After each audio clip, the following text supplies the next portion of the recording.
Are you looking for more ways to get some more resources in SD Gundam G Generation Eternal? Well, then this video might be for you.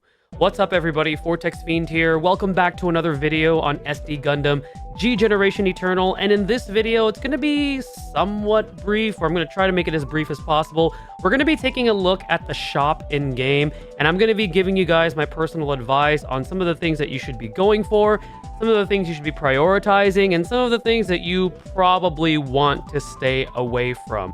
This is more so from a free-to-play perspective, and I am going to be using my free-to-play account for this. If you're a whale, you're going to have far more resources, so this video might not apply to you, but it could, because I know that there is the rare metal coin shop, and not every free-to-play player is going to have access to a plethora of those, unless Bandai Namco decides to gift us some. But anyways, we're going to go ahead and take a look at the shop here and kind of just focus on some do's and don'ts in terms of the shop. Again, this is more so from a free-to-play player standpoint, and this is on my free-to-play account, so we're going to go ahead and go into the shop here. We're going to start things off with the Capital shop. Now, I've already bought the discounted bundles that they sell here. Honestly, I wouldn't touch the 18,000 ones at all. Those are always there, but please try your hardest to be disciplined and not touch those, because that is way too expensive, especially only three mats, and it costs 18,000. I wouldn't even bother touching those. If you have the capital to do so and you want to get some good deals on resources with your capital, I would definitely touch the ones that are on sale right now that they give you whenever the server refreshes. Now, you could refresh it to see what can change, and maybe something better will come up, and we're just going to go ahead and do that right now. I'm going to go ahead and reset it. However, keep in mind that the more you do that, the more it gets more and more expensive to do that. So honestly, for me being free to play on this account, I'm only going to do that once, because I want to save my capital for other things such as development, and then later down the line, I do want to focus on those alt units that I talked about on a previous video. So as you can see right here, we have the store that has been refreshed. I'm going to go ahead and buy this. This is not too bad for 6,000 capital. This one here, they have these 30,000 bundles. They're much better compared to these 18,000 ones for 3, but I would still caution on those, because currently right now, upon the making of this video, there is an event where we can get these just by playing through the event with the, the Gacha draw medal system for the Astray event. So with those, I would probably pass on those, but these ones here, I'll definitely buy these. 3,000 capital, 7,500 capital for these weapon match. That's not too bad, especially for the value that it gives. But that's going to be my advice for that. Now, in terms of the G shop, so this is where you could spend those points for dismantling units. I know a very popular unit to dismantle is the ball, because it gives you back 5,000 of the, or 500, excuse me, of the 1,000 capital that you use to make it. And then you also get, what is it, about like 20 G points or something like that. So in the G point shop, I'm gonna be honest, I know I made a video about the modification system, and I showed you guys that this is one of the places you could get it from. I would highly caution buying the modification equipment from here, because one, I don't think the value is that great, and two, there are character requests where you could get pretty much the same type of rarity of equipment. Like, if you can also reset that too as well, if you get like a character request that you don't like and you want something a little bit better. So I would caution against buying the modifications. Definitely, if you could save up for the weapon upgrade parts that might be something you want to look into. We do get a limited time to do that, but as we know, those are a little bit harder to get right now compared to some of the other weapon upgrade mats that you can get. I like these warships right here. I think these are really cool free-to-play warships, and these also can heal your HP versus your energy. However, me personally, on my free-to-play account, I'm already satisfied with the 2 free ones that we were able to fully max limit break, doing the beginner missions and the intermediate missions. So if you want some more additional free-to-play ships, those are okay to get. But for me personally, I recommend that maybe still hold off and use your points somewhere else, primarily on these weapon upgrade parts. And then if you somehow can, it gets really, really expensive to get these limit break materials.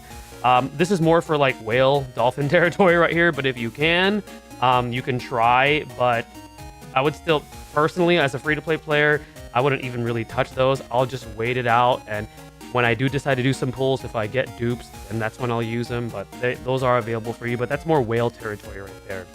Okay, so the premium shop, I've already gone ahead and bought these. I buy these every day at reset for both my whale and my free-to-play account. Yes, I know one of them costs 200 diamonds. Some free-to-play players might be really stingy and be like, you know what, I'm going to hold off. I don't want to buy that one. I just want the free one. For me personally, even on my free-to-play account, I still buy it because, one, I could get those diamonds back anyways by just playing through the game and getting through all the different missions that the game has permanently available. And also, you get a little bit of AP. You do get an AP pack, and those AP packs are valuable. I think you get like 2, right? I think it's 2. But anyways, I personally really like those because I want to keep playing the game. I want to keep getting through stages and farming. So that's why I buy it on my free-to-play account. But if for those of you that really want to hold on to your gems or your diamonds, excuse me, and things are a bit tight with the diamond-wise and you want to save for the next banner, then you could definitely skip on that 200 bundle. And finally, we go into, oh boy, this is going to be the rare metal shop. So this is what you earn from dismantling units from the gacha. Now, as a free-to-play player, it is highly advisable to not be overly dismantling gacha units unless they're rares that you don't really care about. That's what I've kind of been doing because I like these SP coins. However, I highly caution you guys from dismantling anything above that unless you have no plans as a free-to-play player to use those Rs or SRs at all. For the SSRs, I wouldn't even bother. I would build those up because as a free-to-play player, sure, you have access to the development units, which are fantastic, but sometimes you might have access to some really good SSRs within the gacha, and you want to build those up. You want to use them. So make sure if you're going to be dismantling SSRs as a free-to-play player, I would only do it if that unit is already fully max limit broken, unless you want to build a second copy of that unit for some reason. And then that's when I would go ahead and dismantle a gacha SSR. But chances are right now, you probably don't have the necessary dupes to be able to do that. And then afterwards, when it comes to URs, I mean, as a free-to-play player, URs are going to be super helpful because they're going to be limited for a free-to-play player since you're not constantly pulling on these banners. But same rule of thumb, at least, my advice is for URs, if somehow you could fully max limit break a unit that's a UR, and then you happen to have an extra copy, then maybe you might want to. But I also know some players that are free to play that see value in having, like, let's say another Exia built or another Sazabi built or something like that. So if you want to, really stretch out how you use your units, then maybe skip dismantling URs entirely because the value is just not worth it. But if you do happen to have these coins available or these medals, definitely get the SP coins. The UR unit limit break, that's actually not too bad price-wise. That one time remaining, the discount.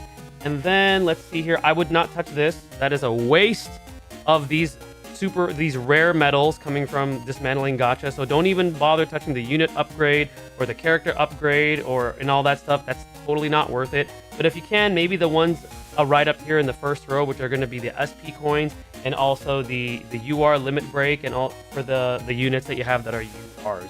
But that's going to go ahead and conclude my guide here. Hopefully this is a quick guide in terms of like the shop, what to buy, what you probably should stay away from, what you should be prioritizing as a free-to-play player. Let me know down below how you proceed when it comes to looking at the shop, whether you're free-to-play, whether you're a whale. What do you like to buy? What do you like to prioritize? What do you see value in? What you don't see value in? I'd love to know your guys' thoughts in the comment section below. Thank you guys again for watching. Stay tuned for the next video and stay blessed, everybody.